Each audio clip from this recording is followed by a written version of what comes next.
Case आती है। जान की सुरक्षा जो है सबसे पहले चाहिए। सिनेरियो कुछ ऐसा पेश हो गया है कि बहुत कुछ सख्त मेजर सरकार भी ले रही है और हम कोशिश भी कर रहे हैं कि जैसे जैसे लोगों की लाइफ को नॉर्मल लाइफ इम्पैक्ट ना हो, किसी की भी इम्पैक्ट ना हो, खास करके हमारे बिजनेसमैन की या जो हमारी बिजनेस कम्युनिटी है उनकी बिल्कुल ना। तो उसके लिए हमारी ये कोशिश थी कि एक बार मिलकर आपकी भी राय जान ली जाए कि किस तरीके से हम आगे बढ़ सकते हैं ताकि मिनिमम प्रॉब्लम आए किसी को भी। जो 2-3 चीजें जिसके अंदर हमें दिक्कत या मुश्किलात आ रही है, एसएसपी साहब को मैंने इसलिए रिक्वेस्ट की थी हमारे साथ रहें। जैसे हमारी टेस्टिंग टीम्स हैं, टेस्टिंग की संख्या ऑब्वियसली बढ़ाई है हमने। जैसे पहले हम कोई 3-3.5 हज़ार टेस्ट कर रहे थे, आज हम 4,500-5 हज़ार टेस्ट कर रहे हैं। कोशिश हमारी यही है कि ज्यादा से ज्यादा केसेस को हम बीट आउट कर सके, क्योंकि उसके अलावा कोई तरीका नहीं है। लेकिन उसमें बहुत सारे लोगों की तरफ से रेजिस्टेंस हमें फेस करने को मिलती है। उसके लिए हमारे को बहुत बार पुलिस इंटरवेंशन की जरूरत पड़ती है, जो होनी नहीं चाहिए कायदे से। तो बहुत सारे हमारे लोग हैं जिनको ऐसा लगता है कि शायद डबली वैक्सीनेटेड एग्जेम्प्ट हैं टेस्टिंग से, तो हम टेस्ट नहीं करना चाहते हैं, नहीं करवाना चाहते हैं, या हमें सिम्टम्स नहीं है तो हमें टेस्ट करवाने की जरूरत नहीं है। तो इन चीजों के लिए हमें आपकी मदद की जरूरत है, ताकि हम लोगों को थोड़ा कन्विंस करें कि टेस्टिंग का सिम्टम्स से या वैक्सीनेशन से कोई लेना देना नहीं है, उससे इंडिपेंडेंट है। और मकसद किसी को फाइन करना या पीनलाइज करना नहीं है, मकसद सोसाइटी को सेफ रखना है।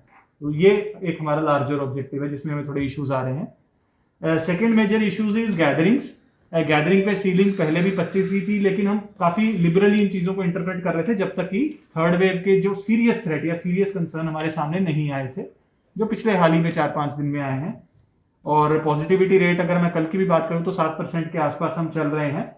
But 7% is an average, because हम कितना टारगेटेड टेस्टिंग कर पाएंगे उसी से पॉजिटिविटी ज्यादा बेहतर निकल के आती है।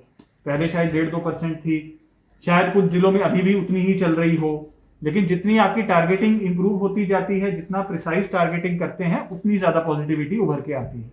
तो 7-8% तो गिवन गारंटीड है, हो सकता है उससे भी ज्यादा हो जनरल पॉपुलेशन में।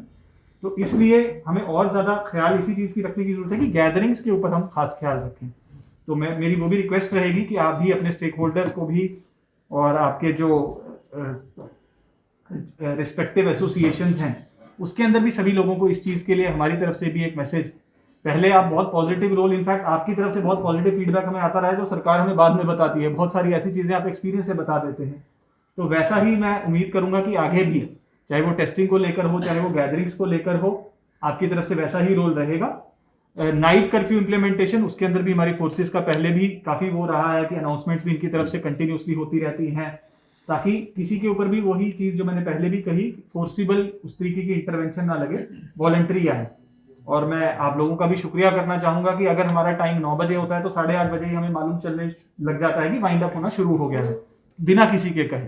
तो धीरे धीरे चीजें वैसे ही चल पड़ती हैं। तो आगे भी हम उसी तरीके की कोऑपरेशन रिक्वेस्ट करेंगे ताकि मिनिमम किसी को भी इनकन्वीनियंस का सामना करना पड़े और हमारी इकोनॉमिक एक्टिविटी भी उसी हिसाब से चलती है।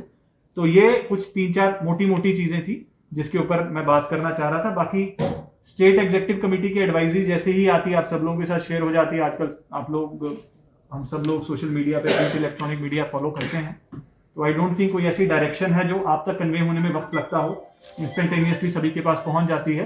तो उस चीज के ऊपर मतलब एक डायनेमिक सिनेरियो है, तो गाइडलाइंस भी बदलती हैं। आज कुछ और है, शाम को कुछ और होगा, कल कोई नई डेवलपमेंट होगी तो कुछ और होगा। तो उस चीज के अंदर भी I am sure we will try and follow. Vaccination एक once again an important part. तकरीबन 95% मैं समझता हूँ 18+ की कैटेगरी में तकरीबन 95% लोगों ने अपने आप को डबल डोज करवा लिया है। हाउएवर 60+ के लिए बूस्टर डोज आज से शुरू हो गई है।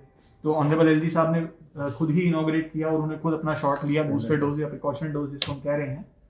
तो वो भी मैं एक अपील रिक्वेस्ट करना चाहूंगा कि आप भी मोटिवेट करें सभी को कि वैक्सीनेशन जो है बूस्टर के साथ बता रहे हैं कि हॉस्पिटलाइजेशन पे बड़ा डायरेक्ट इम्पैक्ट है उसका, कि हॉस्पिटलाइजेशन बड़ा शार्पली घटता है अगर सीनियर सिटीजन एंड कोमॉर्बिड लोग बूस्टर लेते हैं। तो वो भी मैं रिक्वेस्ट करना चाह रहा था आपके माध्यम से कि लोगों तक ये बात पहुंचे कि वो भी अवेलेबल है। और जितनी हमारी वैक्सीनेशन साइट्स पहले चल रही थी खास करके शहर में, और अगर कोई एडिशनल सजेशन भी आपको उसको लेकर हो, वैक्सीनेशन साइट्स को लेकर हो, तो वो भी आप बता सकते हैं, so that we can also take it up. 7 दिन अगर मेरी जो सांसें हैं, वेव में भी हमने जो है ऑक्सीजन की कमी पाई गई हॉस्पिटल के अंदर। आपकी तरफ से डिस्ट्रिक्ट एडमिनिस्ट्रेशन टेक वन अब आपके व्हाट्सएप पर।